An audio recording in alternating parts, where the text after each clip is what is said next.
Bonsoir à toutes et à tous et bienvenue dans cette édition. À la une de l'actualité ce soir, trafic de passeports diplomatiques, Simon, Thiers et Kilifeu envoyés en prison par le juge du deuxième cabinet. Ils sont poursuivis pour les délits d'escroquerie, de trafic de faux visas et de passeports et de complicité. L'enquête va se poursuivre pour établir le niveau de responsabilité de chacun d'entre eux. L'État du Sénégal, toujours dans sa logique des projets d'envergure, va bientôt se pencher sur la réalisation du futur port de Ndayane, avec comme principal objectif décongestionner le port de Dakar. Un budget de 3 000 milliards de francs CFA est prévu pour la réalisation de cette plateforme portuaire qui contribuera également à la création de milliers d'emplois pour les jeunes. Et puis cet appel des acteurs de la filière meunière à l'endroit des autorités pour sauver le secteur de la faillite. Pour l'association des meuniers industriels du Sénégal, la révision du prix du sac de 50 kg de farine demeure un impératif pour sortir la filière de la décadence. Et en fin d'édition, dans votre rubrique découverte, nous irons ce soir au village de Gamboul Tchongo, situé à Kaolack. Ce village, fondé depuis les années 1700, regroupe agriculteurs et pêcheurs. Mais depuis un certain temps, les multiples accidents sur l'axe Kaolack-Fatick hantent le sommeil de ses habitants qui réclament des ralentisseurs au niveau de cet axe.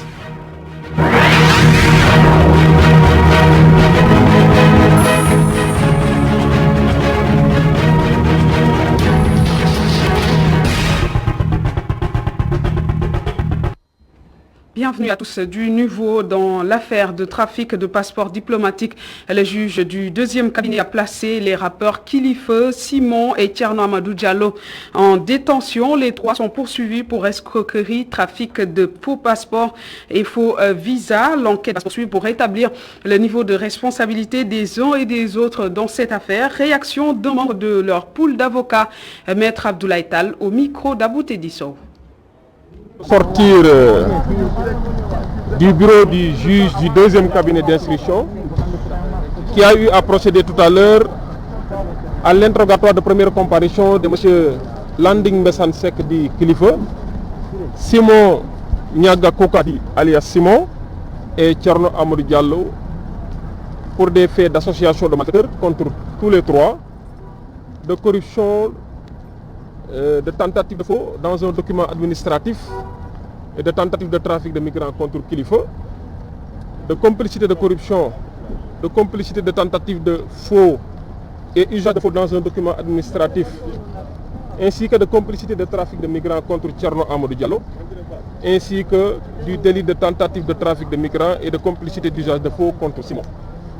Voilà les chefs d'inculpation retenus par le juge du deuxième cabinet contre les trois que je viens de citer. Ils ont été placés sous mandat de dépôt tous les trois, le temps que l'enquête puisse se poursuivre. Également, dans les prochains jours, tous les trois seront extraits de la prison, entendus à nouveau dans le fond de l'affaire et voir effectivement quels sont les degrés d'implication et permettre à la défense de pouvoir analyser un autre système de défense pour pouvoir les faire sortir de prison.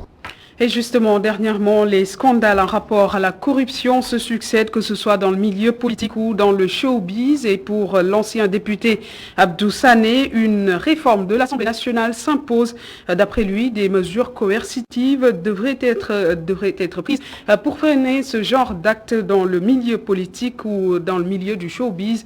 Abdou Sané était l'invité de la matinale d'e-Radio avec Alassane Samba Diop. Ses propos sont recueillis par Babacar Fall.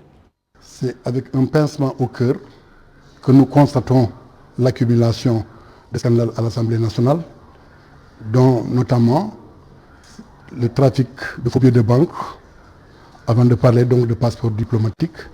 Toujours est-il que ce sont deux affaires qui nous placent au centre du monde, puisque pour ce qui est de la monnaie, nous sommes dans le cadre d'une communauté qu'on appelle UEMOA pour le CFA, et nous sommes aussi liés avec nos partenaires de l'Union européenne comme des États-Unis à travers l'euro et le dollar.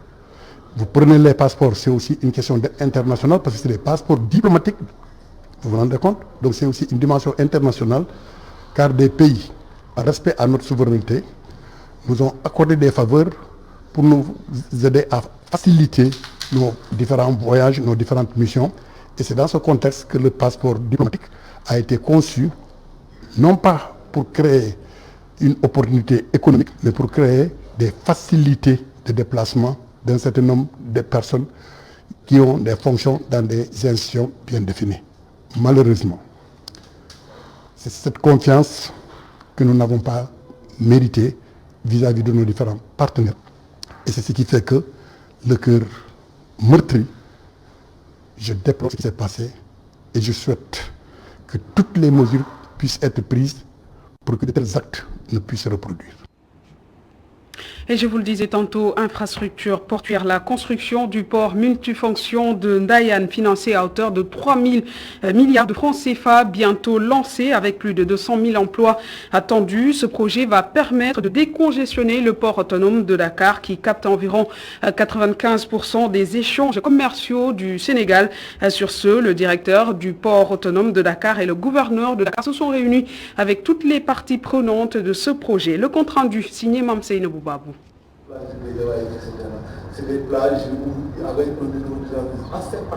Financé à hauteur de 3 000 milliards, le port multifonction de Ndayane représente l'un des plus grands projets du Sénégal. Le port, qui sera construit sur une superficie de 1200 hectares, permettra de décongestionner significativement le port autonome de Dakar. Le projet sur ces 3 phases tourne autour de 3 000 milliards de francs CFA. C'est le plus grand projet jamais réalisé dans l'histoire du pays.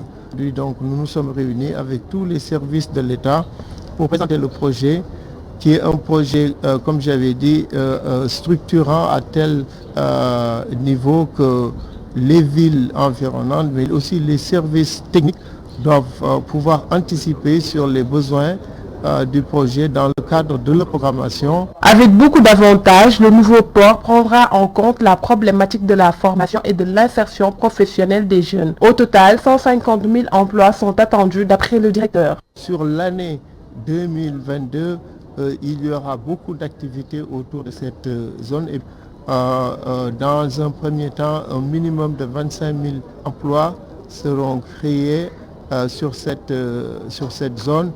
Et sur les 3 phases, cette zone peut accueillir entre 100 et 150 000 emplois. Vous savez, nous avons 3 parties au Sénégal sur la partie. Une réunion présidée par le gouverneur de Dakar, Al-Hassan Sall, rassure quant à l'engagement du gouvernement à accompagner le port de Dakar dans tous ses travaux.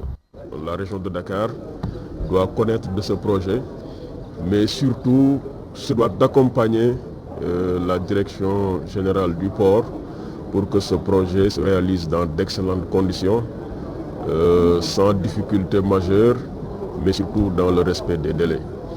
Nous sommes conscients de l'impact que ce projet aura sur les localités concernées et Inch'Allah, l'accompagnement de l'État est déjà acquis au port autonome de Dakar pour qu'ensemble nous œuvrions à réaliser ce projet dans des délais raisonnables.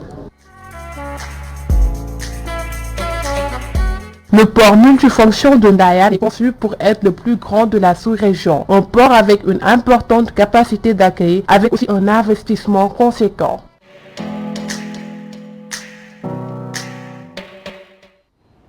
Plus de 6 millions de pauvres au Sénégal. Le titre a fait la une de la presse aujourd'hui, mais le PCA de la Sonaco CESA et président du club Sénégal émergent rejette ces chiffres qu'il qualifie de manipulation insidieuse. Pour Youssouf Diallo, le taux de pauvreté au Sénégal a bien diminué. Nous l'écoutons au micro de Mame Seynabou Babou. Mais 6 millions de pauvres, c'est par rapport à quelle taille de population? Et c'est par rapport à quelle période? 6 millions de 10 millions, c'est pas la même chose que 6 millions de 100 millions.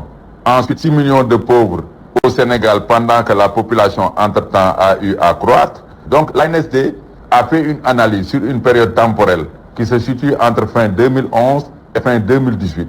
Et il se trouve qu'en 2011, le Sénégal comptait à peu près 13 millions d'habitants. Il y avait 5 832 000 pauvres à peu près. Et quand vous rapportez ce nombre de pauvres, 5 832 000 au chiffre 13 millions, vous avez à peu près un taux de pauvreté de 44,75%. Par contre, en fin 2018, nous avions une population sénégalaise qui faisait plus de 15 millions d'habitants. le nombre de pauvres, 6 32 000, vous rapportez 6 32 000 à 15 millions, vous avez un taux de 38,05%. Donc vous voyez qu'au-delà des chiffres, le taux de pauvreté au Sénégal a diminué. Ça veut dire que ceux qui sont sortis de la pauvreté sont plus nombreux que ceux qui sont entrés dans la pauvreté. Parce que quand vous traduisez ces chiffres, l'écart en valeur absolue entre 2018 et 2011 vous donne à peu près 200 000 pauvres. Par contre, le nombre de gens sortis de la pauvreté fait à peu près presque 600 000 personnes. Donc même si vous faites le solde, vous avez un nombre de personnes sorties de la pauvreté supérieur au nombre de personnes entrées dans la pauvreté, en l'occurrence plus de 400 000 personnes.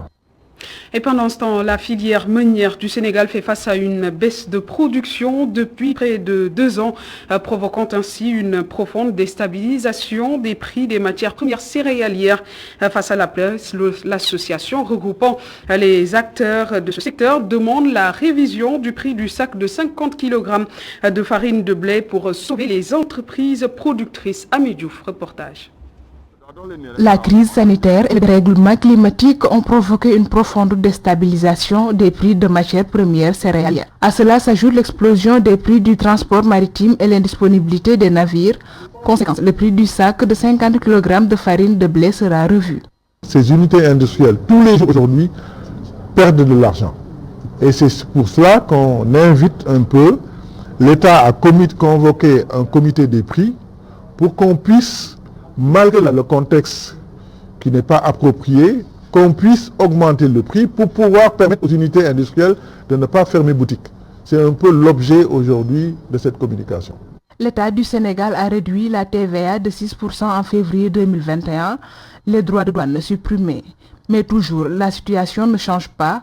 Pour ces meuniers, il faut tout faire pour sauver 1000 emplois directs et 1500 emplois indirects qui sont menacés par cette situation. Ce n'est que le 1er septembre que finalement, l'État nous a demandé qu'on puisse tenir une réunion pour évaluer les mesures à prendre. Alors, ce qui s'est passé, c'est qu'ils nous ont proposé et mis en place tout de suite la suppression de la TVA à 0%. Donc, on est passé de 6% à 0%, ce qui est une excellente chose. Ensuite, on a fait un effort sur les droits de douane. On a dit, bon, les droits de douane qui étaient de 5%, on les supprime. Donc, on est passé à 0% sur les droits de douane.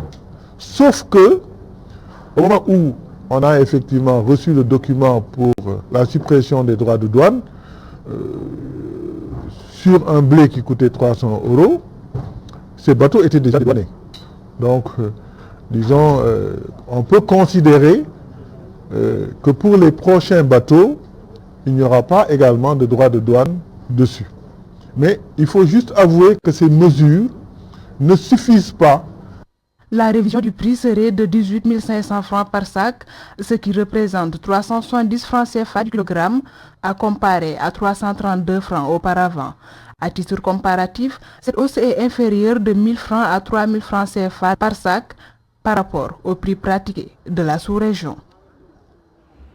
Et puis, contrôle de consommation de l'eau courante, les ménages invités à s'y atteler pour vérifier les volumes d'eau consommés à la Médina. Si certains avouent avoir cette habitude, d'autres disent ignorer même la possibilité de contrôler leur compteur d'eau.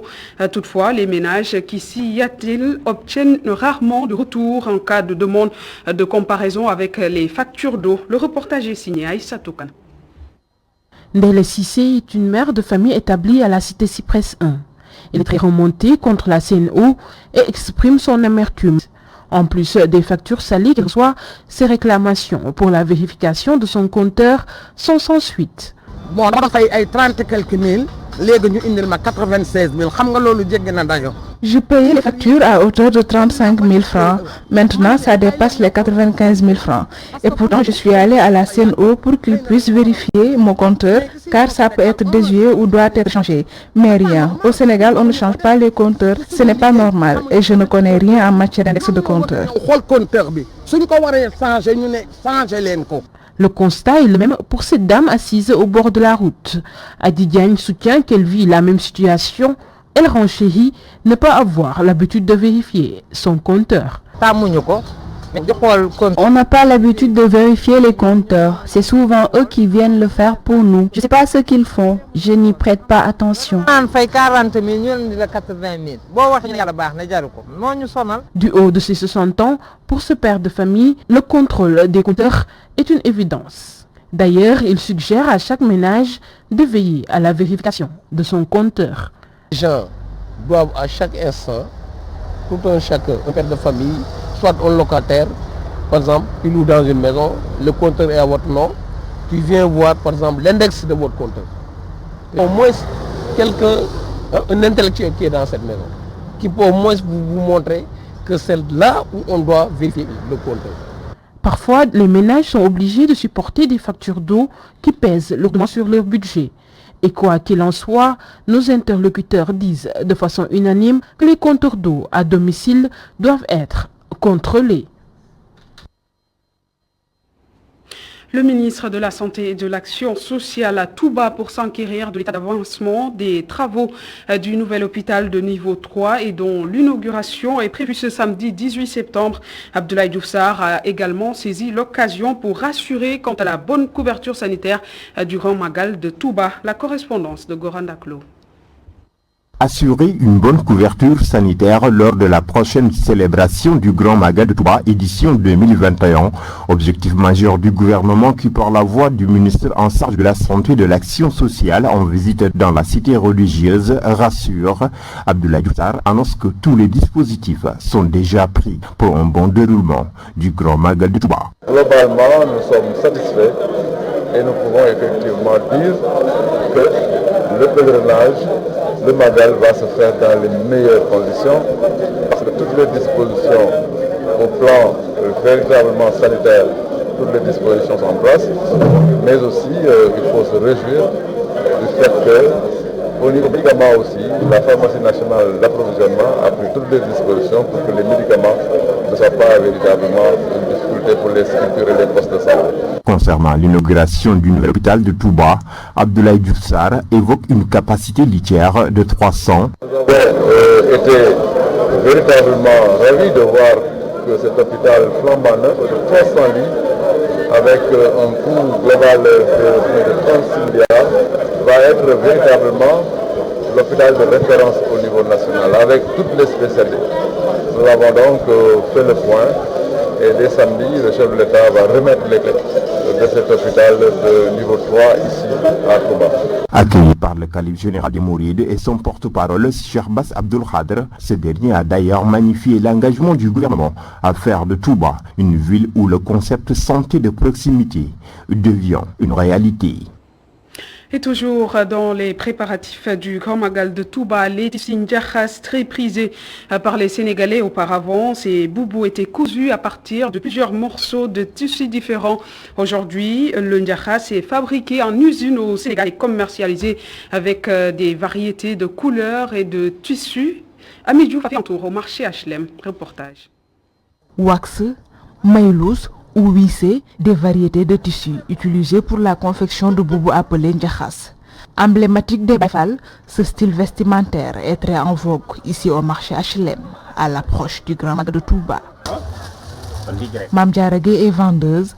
Selon elle, les clients achètent plus le Ndiakhas noir et blanc communément appelé wissé.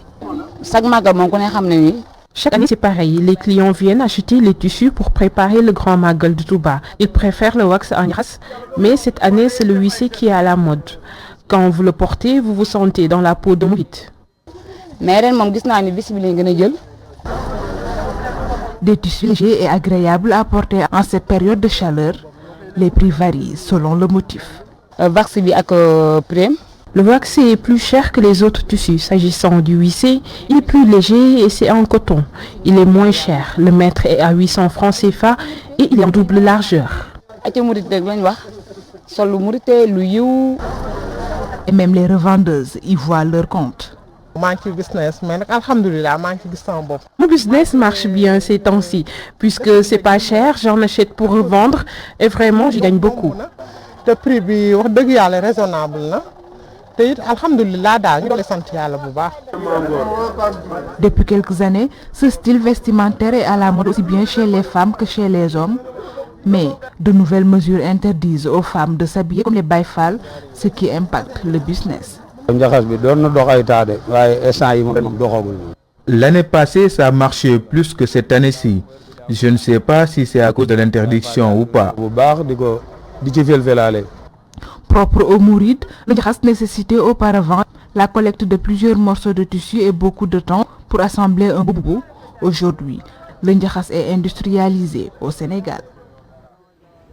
Les grandes vacances, c'est aussi une période pour certains élèves ou étudiants d'effectuer des activités lucratives. Si certains se ruent vers la restauration, d'autres préfèrent faire de petits commerces histoire de gagner un peu d'argent avant la rentrée scolaire ou académique. C'est un reportage signé l'Islam Dafé. Élèves ou étudiants, les occupations diffèrent pendant les vacances. Cette nouvelle filière est gargotière. Ce commerce lui permet d'être autonome financièrement pour la rentrée. C'est vrai, nous sommes en vacances et je me suis dit pourquoi pas pendant les vacances chercher un petit travail pour à l'ouverture. Je peux au moins aider mes parents d'une côté. C'est le choix. Voilà. De mon côté, moi, je préfère travailler pendant les vacances. Cet étudiant en première année à l'université Cheikh Anta Diop de Dakar sillonne les rues pour vendre des accessoires de téléphone. Une activité pendant les vacances pour contribuer aux charges familiales. Pour aider mes parents, pour leur laisser certains financements. C'est la raison pour laquelle j'ai choisi. Fier de son petit travail, Khadim gagne bien sa vie grâce à cette occupation qu'il trouve utile. J'ai choisi ce métier parce que j'ai vu que c'est un métier extraordinaire, et bien sûr. Parce que j'y gagne de l'argent. Je vois que aussi, en travaillant ce métier, tu peux engranger beaucoup d'argent. Pendant les vacances, certains élèves et étudiants se redéploient dans plusieurs secteurs d'activité. Objectif, aider leur famille et avoir des revenus pour préparer la prochaine rentrée scolaire.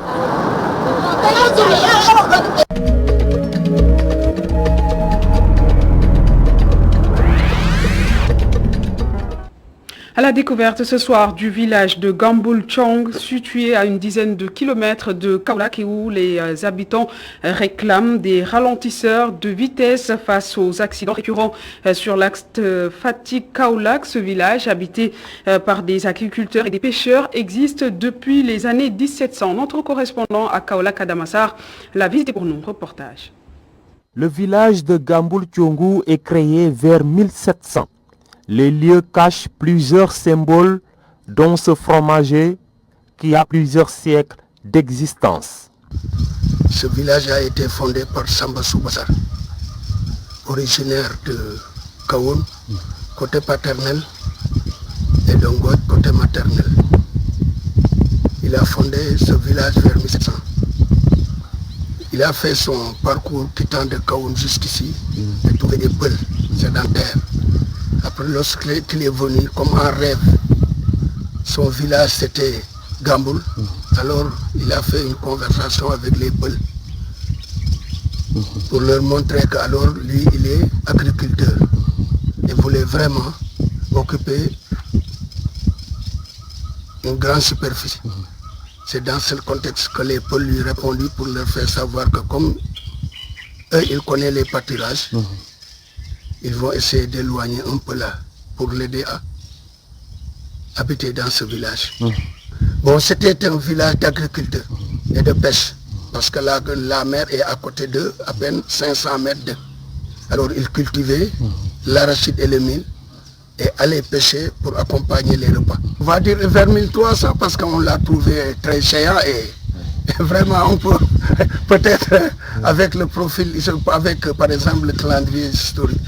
En tout cas, quand on parle de pyramidage, en tout cas, le ville est 1300 et sa grandeur. Même jusqu'à Founi, tu vois l'arbre. Les jeunes ont créé une association sportive et culturelle. Objectif, développer leur terroir. Tout ASC a mis des plans d'action pour développer notre village. C'est plusieurs plans, sur le plan éducatif, sur le plan sportif, et sur le plan culturel, et sur le plan environnemental. Non seulement on gagne de l'argent sur les champs qu'on cultive, mais on va aider les paysans. L'ASC Gamboul organise aussi des zones de reboisement pour reboiser les champs aussi au sein du village et l'école primaire. Cependant, avec la récurrence des accidents sur l'axe Fatick-Kaolack, les populations réclament des ralentisseurs de vitesse de type Dodan pour leur sécurité. Je lance un appel au gouvernement. Vraiment, comme il n'y a plus d'argent au niveau de la circulation, ils n'ont qu'à installer des Dodan dans les villages. Puisque de Dakar à Gandiaye, on trouve des Dodan. Gamboul Thiongou se trouve dans la commune de Thiomby, dans le département de Kaolack.